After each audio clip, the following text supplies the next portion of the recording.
विद्यार्थ्यांनो, आज आपण मराठी भाग 2 यामधील असा रंगारी श्रावण ही कविता बघणार आहोत। माता रंगारी, रंगारी ज्याला आपण म्हणतो रंग देणारा, असा रंगारी श्रावण या कवितेचे कवी आहे ऐश्वर्य पाटेकर। 1977 प्रसिद्ध लेखक, कवी, भूईशास्त्र हा कविता संग्रह आणि जू हे आत्मकथन त्यांचे प्रसिद्ध। भूईशास्त्र या कविता संग्रहाला दिल्लीच्या भारतीय साहित्य अकादमीचा पहिलाच राष्ट्रीय साहित्य अकादमी युवा पुरस्कार यासह अन्य अनेक पुरस्कारही प्राप्त झाले आहे। या कविता संग्रहातील कवितांचा उडिया, हिंदी, बंगाली, उर्दू आणि इंग्रजी या भाषात अनुवाद झालेला आहे। 2012 साली भारत सरकारच्या सांस्कृतिक मंत्रालयातर्फे चीन भेटीसाठी मराठी साहित्यिकांचा प्रतिनिधी म्हणून त्यांची निवड। कविता, रती, अनुष्टुप, साधना, किशोर यांसारख्या विविध नियतकालिकातून कविता, कथा प्रसिद्ध झाल्या आहेत। या कवितेची मध्यवर्ती कल्पना बघा की श्रावणात केवळ निसर्ग फुलून गेलेला नसतो, तर माणसाचे जीवनही सण आणि उत्सव आणि विविध क्रीडांनी गजबजून गेलेले असते। श्रावण रंगात सारेच रंगून जातात। प्रस्तुत कवितेत श्रावण महिन्याच्या निसर्गातील विलोभनीय बदलांचे सुंदर वर्णन केलेले आहे। श्रावण महिना हा आनंदाचा ऋतू। श्रावणात निसर्ग बहरतो आणि सण व्रतवैकल्याणी माणूस सुखावतो। श्रावणातील निसर्गाच्या विविध रूपांचे व माणसाच्या आनंदमय जीवनाचे सुंदर शब्दात या कवितेत वर्णन केलेले आहे। तर बघा, असा रंगारी श्रावण रंग उधळीत येतो, सृष्टी जागा चित्रकार हिरवा देखावा रेखितो। श्रावण महिन्यात निसर्गातील विलोभनीय व मनोहर दृश्याचे वर्णन करताना कवी म्हणतात, श्रावण हा रंगाचा जादूगार आहे। तो सृष्टीमध्ये विविध रंग उधळीत येतो। तो सृष्टीमध्ये काय करतो आहे? विविध रंग उधळीत येतो आहे। कारण श्रावण महिना हा काय आहे? रंगाचा जादूगार आहे।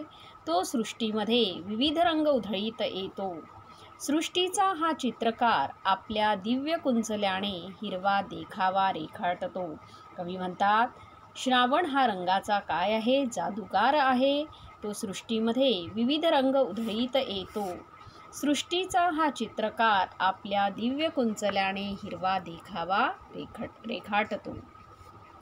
कलावंत हा साजिरा, साजिरा ज्याला आपण म्हणतो सुंदर, काय त्याची कलागत कारागिरी, जागोजागी चित्रांचीच त्याने मांडली पंगत।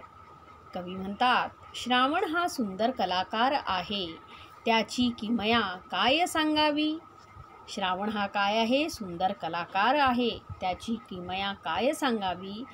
हा किमयागार अजब आहे, कारण जागोजागी निसर्गामध्ये जणू त्याने चित्राचीच रांग मांडली आहे आणि सर्वत्र पंक्तीमध्ये बसलेली त्याची काय आहे? सर्व चित्रे आहे। श्रावण हा सुंदर कलाकार आहे, त्याची किमया काय सांगावी। हा काय आहे? किमयागार अजब आहे। जागोजागी निसर्गामध्ये जणू त्याने काय केलेली आहे? चित्रांचीच रांग मांडलेली आहे आणि सर्वत्र पंक्तीमध्ये बसलेली चित्रे आहेत। कवी म्हणतात, नाचे दरी डोंगरात, झिम्मा खेळतो नदीशी, रिमझिम पहाडीचं, पहाडी ज्याला आपण म्हणतो पावसाची सर, गाणं बोलतो झाडाशी। हा श्रावण दरी खोऱ्यात, डोंगरात नाचतो। श्रावण कुठे नाचतो आहे? दरी खोऱ्यामध्ये नाचतो आहे, डोंगरामध्ये नाचतो आहे। श्रावण कुठे नाचतो? दरी खोऱ्यात आणि डोंगरामध्ये तो नाचतो आहे। नदी बरोबर तो काय खेळतो आहे? झिम्मा खेळतो। कोणासोबत झिम्मा खेळतो? नदी बरोबर तो झिम्मा खेळतो आहे। आणि रिमझिम सरीचे मधुर गाणे तो झाडाशी बोलतो आहे। श्रावण कुठे नाचतो? दरी खोऱ्यात, डोंगरात नाचतो, नदी बरोबर झिम्मा खेळतो, रिमझिम सरीचे मधुर गाणे तो झाडाशी बोलतो आहे।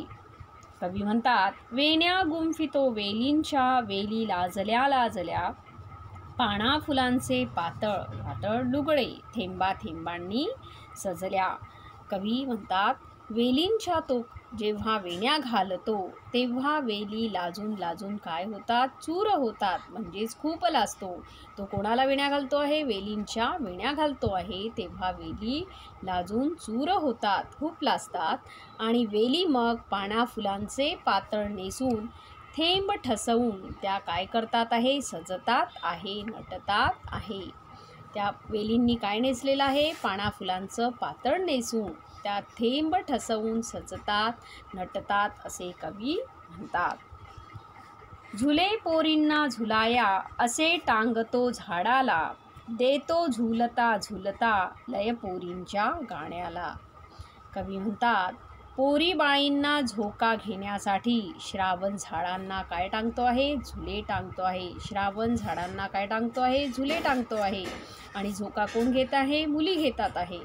म्हणजेच की पोरी बाळींना झोका घेण्यासाठी श्रावण झाडांना झुले टांगतो, त्यांना झोके देतो आणि झुलवता झुलवता मुलींच्या गाण्यांना नादमय तो काय देत असतो, लय देत असतो. तो काय देत असतो, नादमय लय देतो आहे. पोरी बाळींना झोका घेण्यासाठी श्रावण झाडांना झुले टांगतो आहे, त्यांना झोके देतो आणि झुलवता झुलवता मुलींच्या गाण्यांना नादमय लय देतो. पुढे कवी म्हणतात, पोरांमध्ये खेळायला होतो श्रावण खेळगा, खेळगा ज्याला म्हणायचं खेळगडी. दही हांडीच्या संगती चिंब ज्याला ओला, गोपाळ अवघा. कवी म्हणतात, लहान मुलांच्या खेळात श्रावण त्यांचा सवंगडी, सवंगडी ज्याला आपण म्हणतो सोबती होतो. म्हणजे लहान मुलांच्या खेळामध्ये श्रावण हा त्यांचा सवंगडी होतो आहे.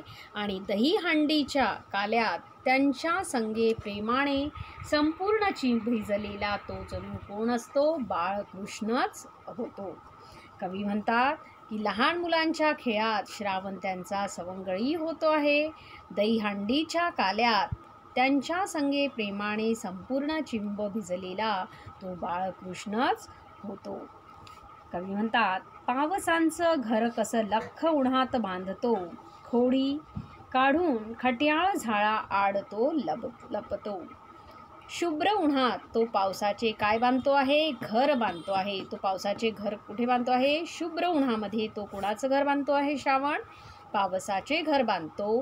आणि खोडकर श्रावण पावसाची खोड काढून तो काय करतो, मस्करी करून तो झाडामागे लपतो. शुभ्र उन्हात तो पावसाचे काय बांधतो आहे, घर बांधतो आहे. आणि खोडकर श्रावण पावसाची खोड काढून मस्करी करून झाडामागे लपतो आहे. कवी म्हणतात, इंद्रधनुष्याचा बांध असा नभाला, नभ ज्याला म्हणतो आपण आकाश, घालतो रंगबिरंगे फुलांची नक्षी रानात गोंदतो. कवी म्हणतात, आकाशाच्या अफाट नियाईत श्रावण इंद्रधनुष्याचा सप्तरंगी बांध घालतो आहे. आकाशाच्या अफाट नियाईत श्रावण इंद्रधनुष्याचा सप्तरंगी काय घालतो आहे, बांध घालतो आहे. आणि रंगबिरंगी फुलांची नक्षी हिरव्या राणामध्ये तो सजवतो आहे, ठसवतो आहे. रंगबिरंगी फुलांची नक्षी हिरव्या राणात सजवतो, ठसवतो. आकाशाच्या अफाट निळाईत श्रावण इंद्रधनुष्याचा काय घालतो आहे, सप्तरंगी बांध घालतो आहे. आणि रंगबिरंगी फुलांची नक्षी हिरव्या रानात सजवतो, ठसवतो आहे.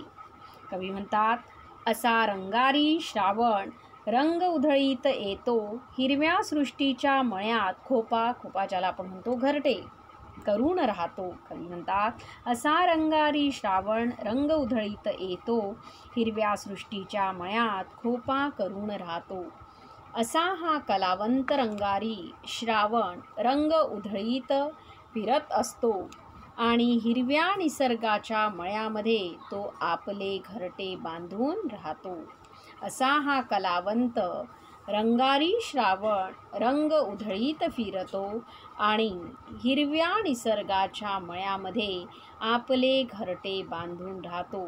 अशाच प्रकारे कवी ऐश्वर्य पाटेकर यांनी असा रंगारी श्रावण या कवितेमध्ये की कशा प्रकारे माणूस हा श्रावण महिना त्याच्यासाठी कसा बहरतो आहे आणि सण व्रत वैकल्याणी माणूस कसा सुखावतो आहे आणि निसर्गाच्या विविध रूपांचे आणि माणसाच्या आनंदमय जीवनाचे सुंदर शब्दामध्ये कवी ऐश्वर्य पाटेकर यांनी या कवितेमध्ये वर्णन केलेले आहे.